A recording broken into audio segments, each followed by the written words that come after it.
Hi friends, my self अवनो। तो आज हम लोग इस वीडियो में एक बहुत ही इंटरेस्टिंग क्वेश्चन को हम लोग डिस्कस करेंगे।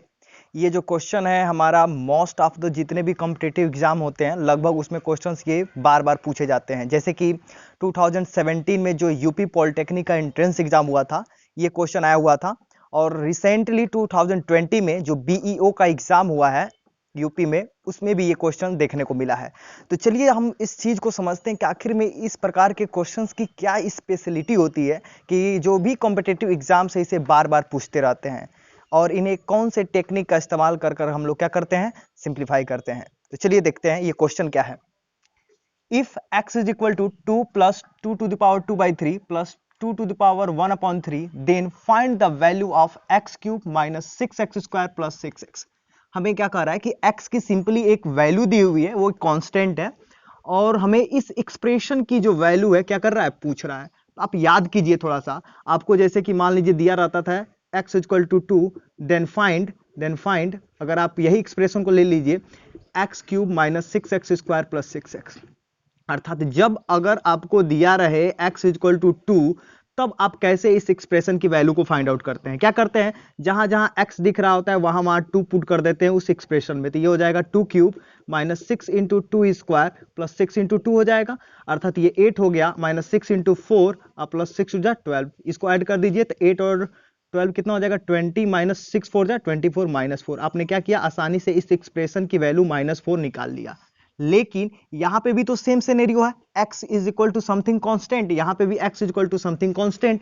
लेकिन यहां पे 2 जो दिया हुआ है एक बहुत ही इजी रूप में x की वैल्यू दी हुई है, लेकिन यहां पे एक कॉम्प्लिकेटेड कर दिया है, x की वैल्यू को एक्सपोनेंट्स के फॉर्म में दे दिया है।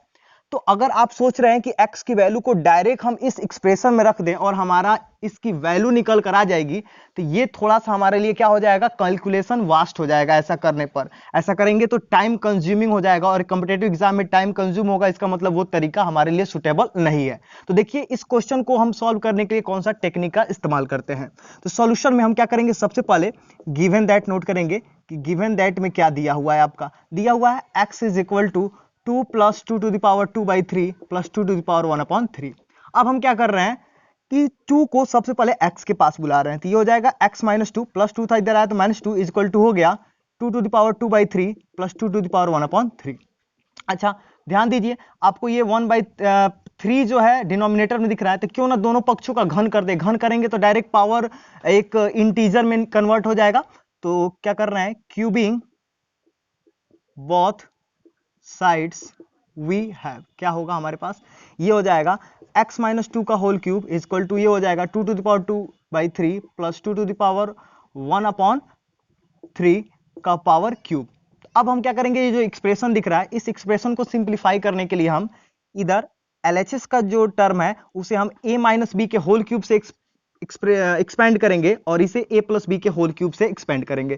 तो क्या होता है a माइनस बी का होल क्यूब, बताइए, ये होता है a cube minus b cube minus 3ab in bracket a plus b, और साथ ही साथ a प्लस बी का होल क्यूब क्या होता है, ये होता है a cube plus b cube plus 3ab in bracket a plus b. अच्छा यहां पे माइनस होता है, क्या होता है, माइनस होता है। अब हम क्या करेंगे, इसे एक्सपेंड करते हैं, तो ये हो जाएगा हमारे पास a cube minus b cube minus 3ab in bracket क्या हो जाएगा, a माइनस बी। इसको एक्सपेंड करेंगे किससे, a प्लस बी के होल क्यूब से, तो ये हो जाएगा 2 to the power 2/3 2 to the power हो जाएगा 2/3 का whole cube plus 2 to the power 1/3 का क्या हो जाएगा, होल क्यूब। तो ये a cube plus b cube plus 3, a के जगह पे हमारे पास क्या है, a के जगह पे 2 टू पावर 2/3 इंटू बी के जगह पे 2 टू पावर 1/3, और a प्लस बी होता है तो a प्लस बी के जगह हो जाएगा 2/3 प्लस 2 के पावर 1/3 हो गया। ऐसा हमने कर लिया। अब बताइए इसे थोड़ा सा सिंप्लीफाई करते हैं, तो ये हो जाएगा x क्यूब माइनस 8 और ये हो जाएगा 3 2 जा 6 और x हो जाएगा और x माइनस 2 रहेगा इक्वल टू। अच्छा आपको एक आइडेंटिटी याद होगा, 8 एक्सपोनेंट्स में पढ़ते हैं, a to the power m to the power n क्या हो जाता है, a to the power m into n।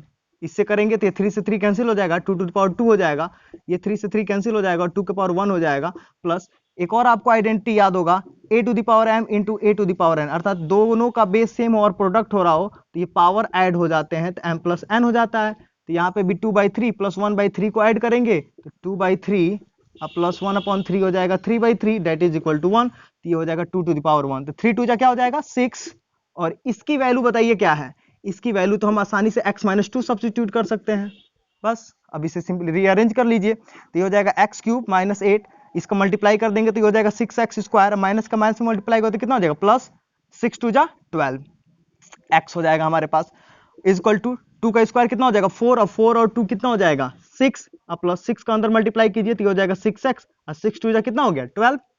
अब हम क्या करते हैं कि वेरिएबल्स को एक पास कर लेते हैं, तो ये हो जाएगा x³ -6x² प्लस 12x, ये +6x इधर आएगा तो -6x, और यहाँ पे क्या है हमारे पास इक्वल टू कांस्टेंट को उधर भेज दीजिए, तो ये हो जाएगा 6 अपने जगह पे है, -12 भी अपने जगह पे है, यहाँ से -8 इधर आएगा तो क्या हो जाएगा +8 हो जाएगा, या इसे और सिंप्लीफाई करेंगे तो हो जाएगा x³ -6x², 12x में से 6x घट जाएगा तो प्लस का 6x बढ़ जाएगा क्योंकि प्लस वाला साइन बड़ा है, इज इक्वल टू, अच्छा इसको जोड़ दीजिए 6 और 8 कितना हो गया 14 -12, या x³ -6x² plus 6x is equal to 14 में से 12 जाएगा कितना आ जाएगा आपका 2 आ जाएगा।